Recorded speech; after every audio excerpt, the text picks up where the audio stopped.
প্রিয় ছাত্রছাত্রীরা, আজকে আমি ক্লাস 12 ফিলোজফি চ্যানেলে বচন অধ্যায় থেকে আসা বিগত 10 বছরের এমসিকিউ এবং বড় প্রশ্ন নিয়ে আলোচনা করব।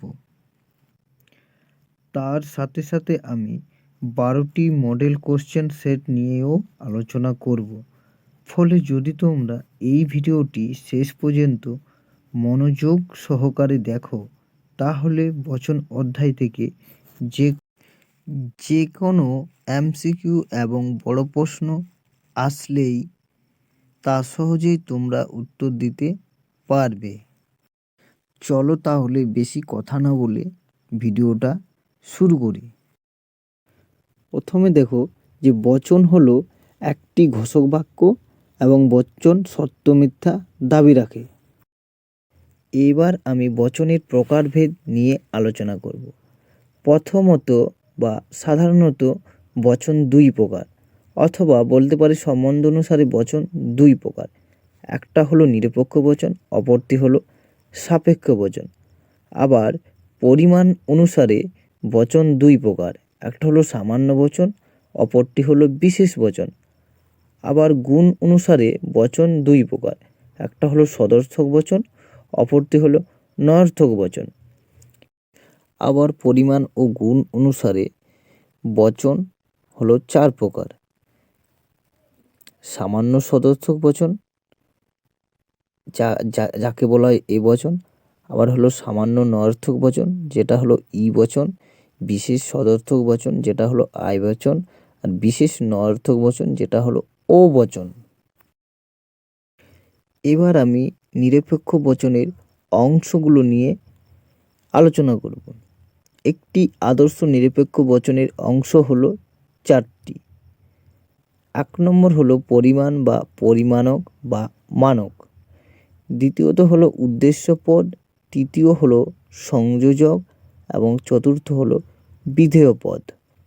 এবার আমি পরিমাণ কি তা বলবো।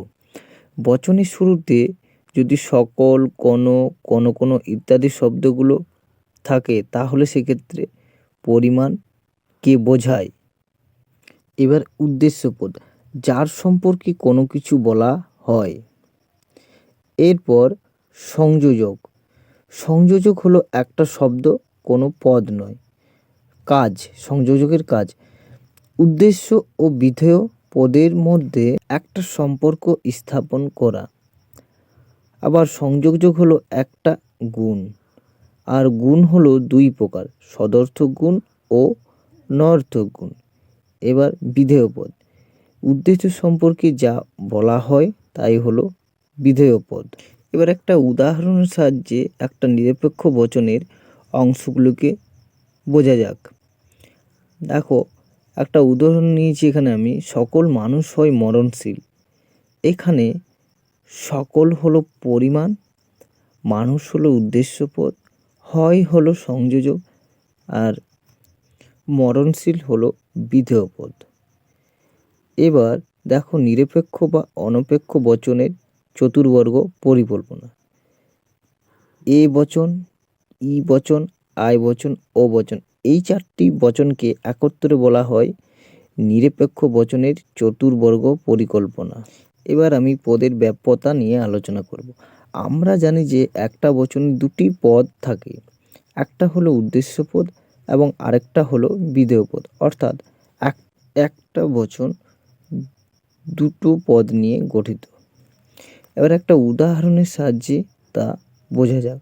দেখো, আমি এখানে একটা উদাহরণ নিয়েছি, সকল মানুষ হয় মরণশীল। এটা হলো একটা বচন। এখানে মানুষ হলো উদ্দেশ্য পদ আর মরণশীল হলো বিধেয় পদ। এবার ব্যাপ্য এবং অব্যাপ্য কি তা একটু জানা যাক।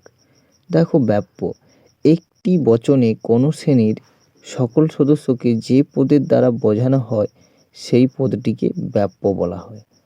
আবার অব্যাপ্য, একটি বচনে কোনো শ্রেণীর কিছু বা আংশিক সদস্যকে যে পদের দ্বারা বোঝানো হয় সেই পদটিকে অব্যাপ্য বলা হয়।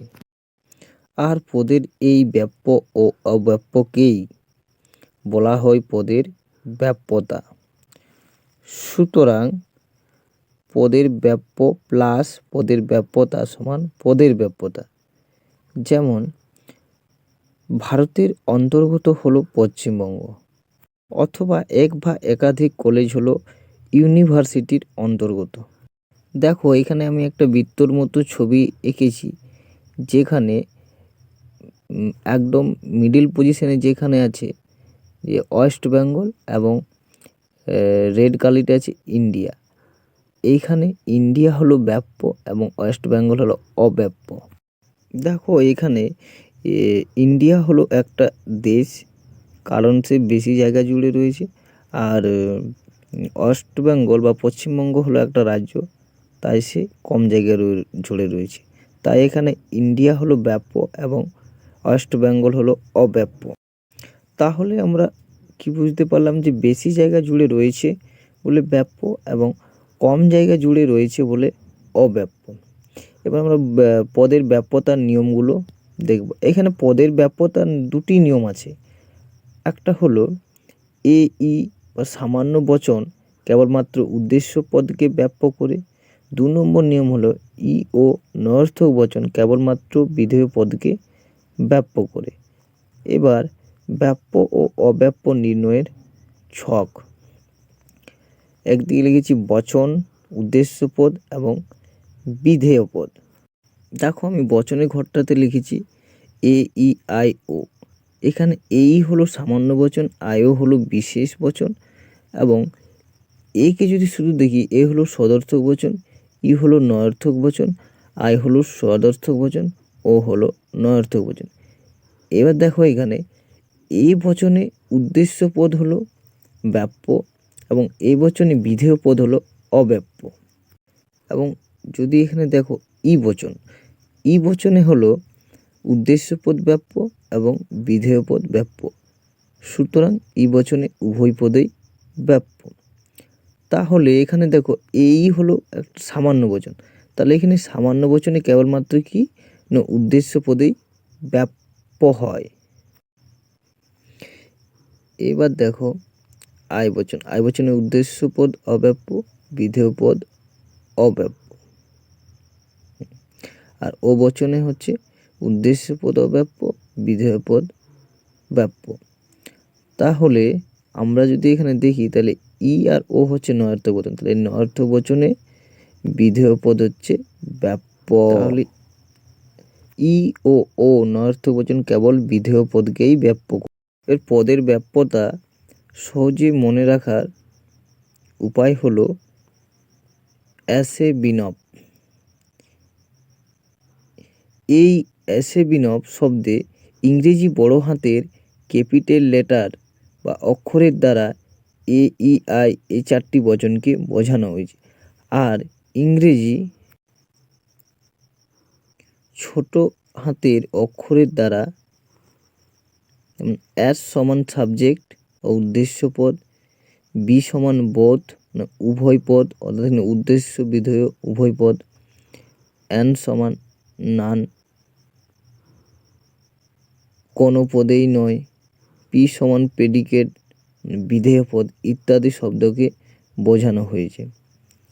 এবার দেখো এখানে এসে বিনম এ এস এ ইবি আই এন ও পি। তাহলে এ হলো বচন, এ বচন, এটা হলো এ বচন, অ্যাসটা হলো সাবজেক্ট মানে বিধেয়, ইটা হলো একটা বচন, বি হলো বোধ এখানে উভয় পদেই ব্যাপ্য, আই হলো আই বচন, অ্যান হচ্ছে নন যেখানে কোনো পদেই ব্যাপ্য নয়, ও হচ্ছে ও বচন, পি হচ্ছে প্রেডিকেট মানে বিধেয় পদ।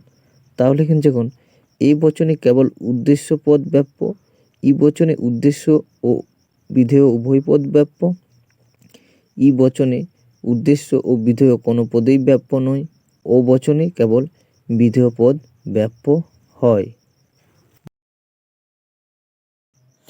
এবার আমি বচন, বচনের অংশ, বচনের শ্রেণীবিভাগ এইখানে পাঠ থেকে 1 নম্বরের একটা প্রশ্ন থাকে, ফলে তোমরা এই প্রশ্নগুলো ভালো করে প্র্যাকটিস করবে।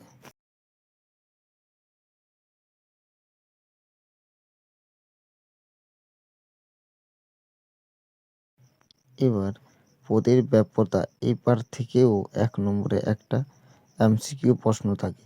ফলে তোমরা এই প্রশ্নগুলোও ভালো করে প্র্যাকটিস করবে, এখান থেকেই তোমরা কমন পেয়ে যাবে। এবার আমি বচন অধ্যায় থেকে 8 নম্বরের বড় কয়েকটি প্রশ্ন দিয়েছি, এগুলো তোমরা ভালো করে পড়বে।